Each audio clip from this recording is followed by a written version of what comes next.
मुजफ्फरनगर में नई मंडी स्थित प्रदूषण विभाग ने एक प्रेस कॉन्फ्रेंस कर जिले में अब तक प्रदूषण फैलाने वालों के खिलाफ की गई कार्रवाई को लेकर जानकारी साझा की।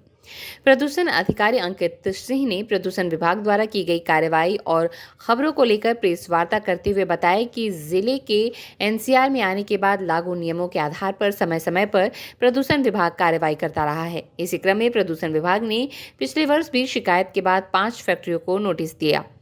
नोटिस में फैक्ट्रियों से जवाब मांगा गया था। इसी के साथ जिन फैक्ट्रियों का संचालन मानकों के अनुरूप नहीं किया जा रहा है, उनके खिलाफ बड़े जुर्माने की कार्रवाई भी की गई थी,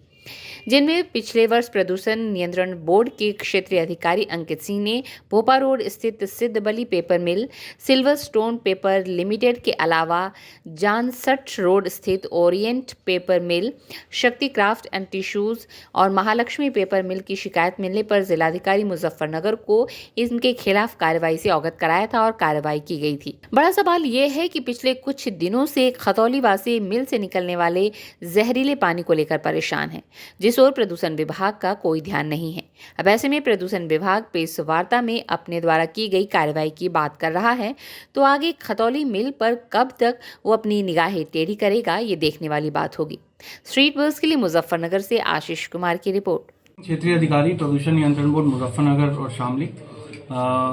मैंने एक प्रेस कॉन्फ्रेंस बुलाई है, एक छोटी सी आप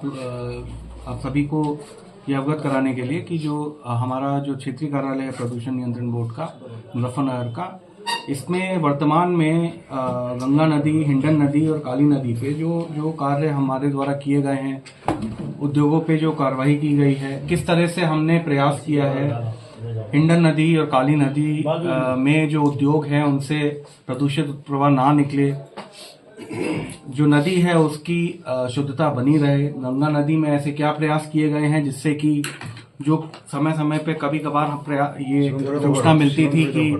वहाँ पे ऑक्सीजन कम हो गई है शुक्रताल घाट पे, उस पर हमने क्या कार्रवाई की। इस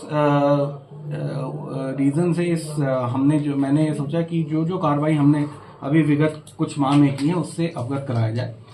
तो सबसे पहले तो मैं ये जानकारी देना चाहता हूं कि वर्तमान में प्रदूषण नियंत्रण बोर्ड जो state UP pollution control board है, उसके साथ केंद्रीय प्रदूषण नियंत्रण बोर्ड बहुत ही विगरस तरीके से जनपद मुजफ्फरनगर के सभी उद्योगों का निरीक्षण कर रहा है। पिछले 2 महीने में लगभग हमारे स्टेट पोल्यूशन कंट्रोल बोर्ड के विभिन्न डिस्ट्रिक्ट जनपदों से, गाजियाबाद से, बिजनौर से, सहारनपुर से, मेरठ से लगभग 18 टीम संयुक्त रूप से गठित की गई थी लखनऊ द्वारा।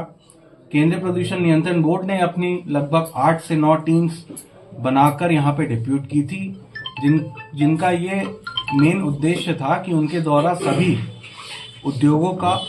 जो उद्योग जनपद मुजफ्फरनगर में जल प्रदूषणकारी उद्योग है, उनका निरीक्षण किया जाएगा। जितने नाले हैं, जो नाले हिंडन नदी में और काली नदी में गिरते हैं, उन सभी नालों का निरीक्षण करके उनके सैंपल लिए जाएंगे। उन सारे सैंपल्स को केंद्रीय प्रदूषण नियंत्रण बोर्ड की दिल्ली की लेबोरेटरी में एनालिसिस किया जाएगा और हमारे स्टेट बोर्ड की जो लखनऊ में सेंट्रल लेबोरेटरी है उसमें एनालिसिस किया जाएगा। सभी सैंपल्स को उन्हीं टीम द्वारा सील किया गया, अपने लेबोरेटरी में लिए गए सारे इंडस्ट्रीज के इंस्पेक्शंस करने के बाद, और एक मोटा तौर पे एक ड्राफ्ट रिपोर्ट तैयार की गई। जो मैं आपको नतीजे बताऊं उसके क्रम में बताना चाहूंगा कि लगभग हमारे यहाँ 50 से ऊपर अराउंड 57 ऐसी इंडस्ट्रीज हैं जो वाटर पोल्यूटिंग है, जिसमें से मेजर हमारी पल्प पेपर इंडस्ट्री है, शुगर है, डिस्टिलरी है। लगभग जितने इंस्पेक्शन हुए उसमें से लगभग 30 के करीब ऐसी इंडस्ट्रीज थी जिसमें से 17-18 पल्प एंड पेपर हैं, शुगर भी है, डिस्टिलरी, जिसकी सूची मैं आप लोगों को अलग से उपलब्ध करवा दूंगा, जिनमें इंस्पेक्शन के दौरान कमियां पाई गई। जो कमियां पाई गई थी उसके क्रम में जो रिपोर्ट आई है उसके क्रम में मैंने यहाँ से सभी 30-31 वृहद जल प्रदूषणकारी उद्योगों के खिलाफ पर्यावरणीय क्षतिपूर्ति, एनवायरमेंटल कंपनसेशन और धारा 33 के अंतर्गत जल प्रदूषण नियम अधिनियम के अंतर्गत कारण बताओ नोटिस की संस्तुति बोर्ड मुख्यालय प्रेषित कर दी है। इन सभी उद्योगों के विरुद्ध जुर्माना भी लगाया जाएगा, कारण बताओ नोटिस तो जारी किया ही जाएगा। साथ में जब इनका फिर से इंस्पेक्शन होगा, अगर उसके बाद भी इनके द्वारा या तो जुर्माना नहीं जमा किया जाता है या फिर से यही स्थिति देखी जाती है जो अभी तक देखी गई है, तो उनको बंद भी कराया जाएगा। तो मैं ये बताना चाहता हूं कि लगातार जो कार्रवाई है उद्योगों पे, जो जल प्रदूषणकारी उद्योग है, उन पे कंटिन्यूसली हो रही है। स्टेट के